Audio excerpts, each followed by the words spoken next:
Dead body তো ইচ্ছের থেকে যদি প্রয়োজন হলে উত্তোলন করে তো ময়নাতদন্ত করা। স্বরাষ্ট্র উপদেষ্টা জাহাঙ্গীর আলম চৌধুরী বলেছেন, গোপালগঞ্জে নিহতদের স্বজনেরা মরদেহ নিয়ে যাওয়ায় ময়নাতদন্ত হয়নি, তবে প্রয়োজন হলে মরদেহ কবর থেকে তুলে ময়নাতদন্ত করা হবে।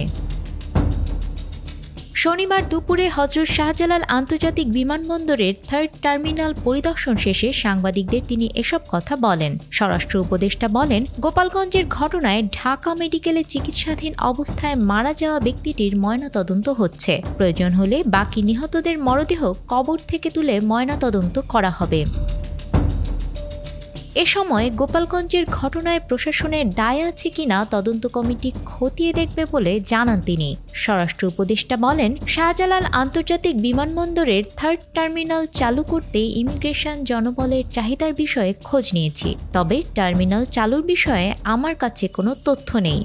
বান্ডেল থাকলে প্রতি সেনমানিতে টাকা বাঁচবে।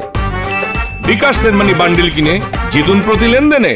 গত বুধবার গোপালগঞ্জে এনসিপি সমাবেশকে কেন্দ্র করে উত্তপ্ত পরিস্থিতি সৃষ্টি হয়। সমাবেশের স্থল ও গাড়িবহরে দফায় দফায় হামলার অভিযোগ এনেছে এনসিপি। তারা দাবি করেছে হামলার সঙ্গে নিষিদ্ধ ঘোষিত ছাত্রলীগ ও আওয়ামী লীগের নেতাকর্মীরা জড়িত।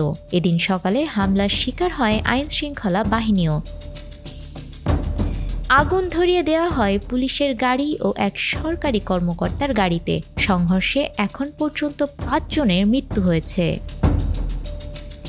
নিউজ ডেস্ক, আমাদের সময়।